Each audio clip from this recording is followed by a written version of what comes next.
So we're going to be recording live with a string quartet down in Windsor in a few weeks from now. And they are going to sit and play through the entire movie a few times, just like the actors did. And then whatever we end up with, whatever the best take of that is, I'm going to use that, and that's going to be the score. It's bananas. It's a totally bonkers way of doing a score. There are all these technical challenges that come with that. Like, oh, I forgot to mention, we're also doing it in front of a live audience. It's going to be in an auditorium in Windsor at St. Clair College, and they're going to have film students, music students, and they're going to be in the audience watching. So there's all these technical challenges when you're doing it this way, because we're going to have to project the film for the audience, we're going to have to supply click tracks for the musicians, and then moving through that, normally you would sort of stop one cue and you'd move on to the next once you got the takes you wanted, and you'd sort of have a few moments to talk to the musicians and certainly give them notes after each take. The conductor would have a chance to reset anything that had to be reset, and you would be able to continue from there. This time, really, we're just railroading through the whole thing. So we're going to have a day of rehearsal the day before, and then the next day is go time. It's basically like a live performance. If there are errors or mistakes, there's no reset. There's no going back to first places. There's no going back and fixing something or doing an overdub, because that's not the spirit of what we're doing. It's a little crazy. It's definitely not optimal in terms of making sure that you've got all your bases covered and you're not worried or concerned. Like, the stress level's a little higher. But I think what I'm hoping is that the energy of that is going to translate into the performances, and then we're going to get something really special out of that, because everyone's going to be so much more committed and focused on the task at hand, because they've got one chance to get it right, basically. It might be on the third time through, but everything's got to fall into place at that moment. So next time I'm going to show you the work that I've been doing at the computer, developing the themes, voicing and writing the things out for the string orchestra, and some other cool techniques I've been developing in terms of creating ambiences and beds for everything to sit in, so it feels cinematic even though we have a very small orchestra to deal with. Basically, an orchestra of 4 players. All right, so here we are in my digital audio workstation, and this is where I head after I collect all of the basic building blocks, the basic materials for the score. Those really serve as a big inspiration to me. They're not complete. I mean, you might probably notice that there's not really a main discernible melody sometimes in those, but to me, it's just sparking a basic idea. It's a sort of a feeling of what I want the score to be about. Sometimes there's melody, sometimes there's not. Sometimes there's chord patterns or interesting harmonic sort of ideas. So when I bring it into my my digital audio workstation, my DAW, I can start building those things out and expanding a bit on those ideas. So what you're going to hear here is sort of an expansion on those basic building blocks. As I mentioned before, we're only dealing with a string quartet here. In terms of the actual live recording, I've input some piano materials and some other ambient sounds and audio experiments and audio processes that are going to act as a sort of glue for the score and give it a bit more of a cinematic feel. But basically, it's not not a lot of tracks and not a lot of materials really to work with, which is kind of cool. It's not something I'm used to doing. I'm not used to working in this kind of a small scale, small ensemble. Yeah, so let me play you a little bit of the first theme that comes up in 1MO1, the first cue of the score of the film.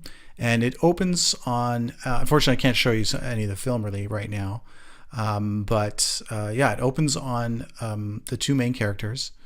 And Beth, of course, is her theme is the first one that comes out.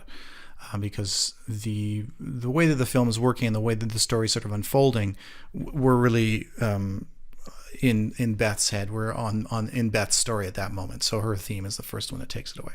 So here you'll hear a bit of how the piano started out. You'll hear that elemental kind of building block, and then it develops with a theme for Beth.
All right, so I'm just going to stop there quickly. I was sort of going through a few different views of the MIDI for those of you who are not composers or don't work in this kind of environment. Often it might look a little strange to you, but this is basically just the notes as they're being played by the virtual instruments that are in the system. And this is an unmixed score. This is very sort of first positions. There's not a lot of finesse going on here. There's not a lot of mixing. There's a lot of work still that has to go in once those performances are in to make this sound like a final product. But one of the things that I wasn't really so concerned about at this point in the game was making it really sound real, which is something I'd spend a lot more time sort of crafting, you know, all these little moments around here. I'd be paying more attention to make the expression of the instrument really realistic and making sure that all the different transitions between notes sounded really real. You're always wrestling when you're working on a score that's, as they say, in the box. You're wrestling with how to make it sound as good as it possibly can and as realistic and as human, despite the fact that in a lot of ways these digital instruments are not really the best at creating a human performance. So there's a lot of workarounds. And in that regard, there are some things where I just felt, you know, there's not really much point in putting too much effort into this because it's not going to be the final product.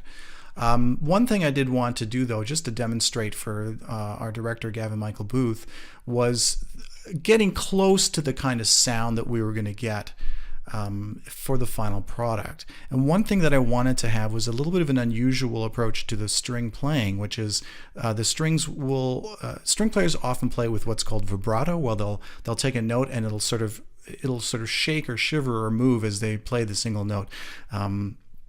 But there's also, you can go completely other way and play without any vibrato at all. So it's a very straight, much more cold, less emotional, less, I mean, sometimes if you do a really wide or big vibrato, it can sound very melodramatic. So in this case, because of the way the film is, and because of the way that I wanted people to understand the characters, understand and emotionally react to what's going on the screen, I wanted a little bit of a colder, not cold is not the right word, but a little less melodramatic, a little less emotional kind of approach to it. Because as we're moving through the movie, you're getting a more intimate connection with the characters and you're getting deeper into their lives. And of course, the drama and the tension rises as we go through. So I wanted that to be reflected in the music as well. So what I did in part was also create this kind of a sound where it's a little bit of a blended sound between the two string quartets. So this is, sorry about that. This is the vibrato sound on its own.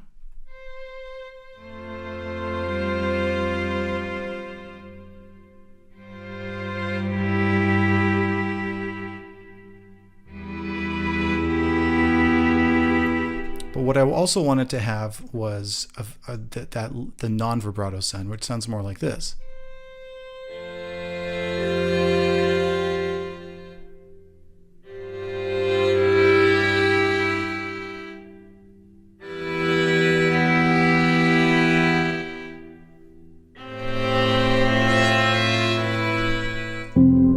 So you can hear how it's a little bit of a colder, distant, neutral kind of sound.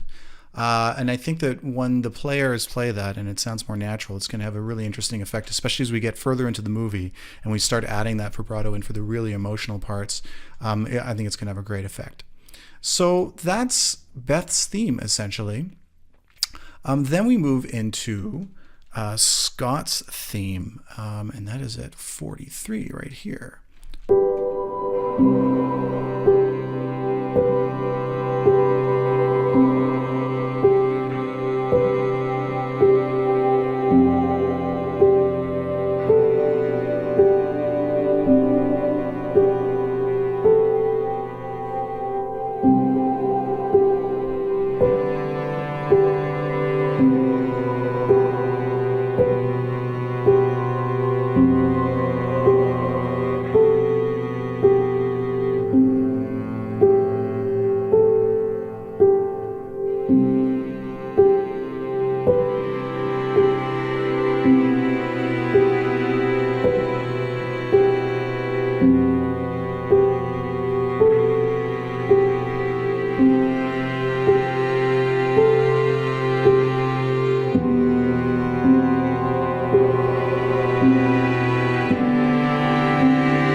mistakenly referred to that as Scott's theme. That's actually the main theme of the film, the Last Call theme. And there is an additional element there. There was this sort of sorry about that. Still learning how to use this screen capture stuff. There's an element there that I call a cloud, a piano cloud, which is basically this processed piano sound, and it functions as a kind of ephemeral kind of glue to the rest of the score. And it's a really interesting element that was created by taking the piano sound and playing some stuff that's within the tonality of the actual piece, the cue that I'm working on. I played a bunch of stuff pretty much at random, to be honest. And then I took that material, I printed it as an audio file, I reversed it, and then I took it out and time stretched it incredibly. And then ran it through a bunch of different processes. And as we move through the movie, it changes too. I add distortion and modulation and other effects processes to get different sounds out of it. But it is essentially not a very specific, not a very particular sound in terms of like, it's not hitting specific notes or chords or changes in any way in relation to what the composition is. So it has a very interesting random, spacey, ephemeral kind of effect that is really beautiful and very evocative, and I find really ties all of the rest of the elements in the score together really nicely. So I just want to go through one last cue with you guys here that we talked about before, and that is this is actually Scott's theme this time. And yeah, so we'll just take a listen to this very quickly. So you'll remember, again, as I was going through with the piano, I had certain chord patterns, and it was very simple. All of this stuff is very simple because on the day, of course, we're asking these musicians to do kind of an incredible acrobatic feat of playing all this music for the first time in front of a live audience with very little rehearsal time, and they have to get one of those takes is going to be the final thing. So we're asking a lot of the musicians. So what I wanted was ultimately stuff that was playable, that read really nice on the page, that wasn't needlessly complex, but that also served the story and spoke to the characters and gave the audience the information they needed to move through the story. So this is Scott's theme.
So in this case, what I did as well is in another session, I actually produced an instrument using this idea of this ephemeral piano music, and I produced an instrument called just what I call a piano sweller, which is inside a program called Iris.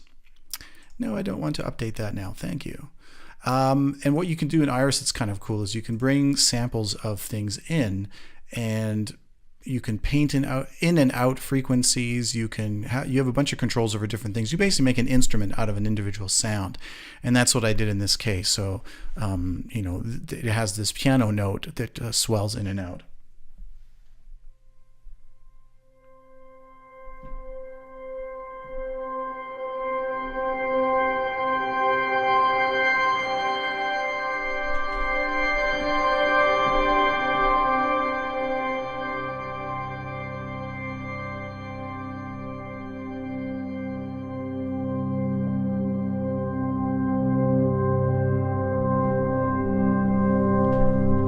That's just a little sample of the ways, and that's such a simple thing, right? That's the amazing thing about sampling, is that you can work with a very simple, basic kind of sound and instrument and create these beautiful textures, very evocative, very inspiring kind of stuff. Another thing that's kind of interesting about this, so after I've gone through this whole process of sort of writing the stuff and I'm happy with how it fits to picture, and I feel like the themes are working, I've got approval from my director, then I go in and I clean up all of this what's called MIDI information. This is what the strings are all playing. It's basically just, these are the notes that the strings are playing. It's telling the strings what note on the piano keyboard here, essentially. But this is all kind of messy and performed by me, and in order to get it into a different into notation so that musicians can read it, there's a process and a step-by-step. So the first thing I do is I go in and I clean all that up and make it nice and quantized, as they call it, all neat and tidy, so that it reads properly from the new system. And then I bring it out and I start producing notation with it. And for this particular project, I had a couple of people helping me with the copying, Jeff Clements and Felipe Teye, who is also our conductor for this session. And Felipe also helped me develop some really cool sound ideas that I had. So when you look at the strings here, for instance, in this section, I'll just play this very quickly. Actually, where we go right from here.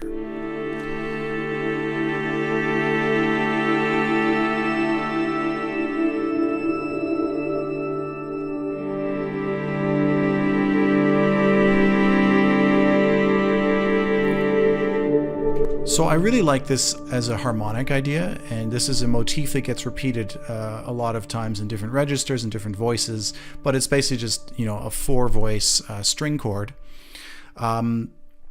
And while I like it, I like the harmonic idea of it. I think just all these swelling, simple chords gets a little boring after a while. And I thought, wouldn't it be cool if we could get some different textures and some more interesting stuff going on in there? Now, of course, when you're working inside, again, a digital instrument, there's a limitation to how much they can actually do. And when you call up something that may have been pre-recorded, or where somebody else came up with an idea that they recorded that has some sort of an unusual technique, you're really bound to their imagination and the limits of what they came up with, and it's also not going to ever belong to you, quote unquote. So I thought it would be really cool to come up with some different ideas for those particular areas, which have a bit more tension going on, which are a bit more, open in terms of what's going on screen. There's not a lot of dialogue. There is some dramatic tension there, and I thought it would be nice to open that up and get it going a little bit more. So Felipe really helped me with that, and he really understands string writing a great deal, so I trusted him to sort of come up with a few really cool ideas. Here we are looking at the score for 1MO1, the first cue that I was playing through a little bit. Here's the first theme that's going to be Beth's theme.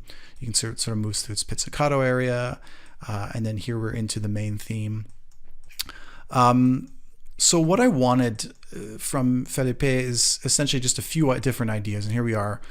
Bar 77, going through here, moving through. This is the basic harmonic material that is in those chords. But what Felipe has done is he's given some interesting textural and extended techniques to the players, so they're not going to do the boring straight bowed chords. They're going to do tremolo here. They're moving between two notes very quickly.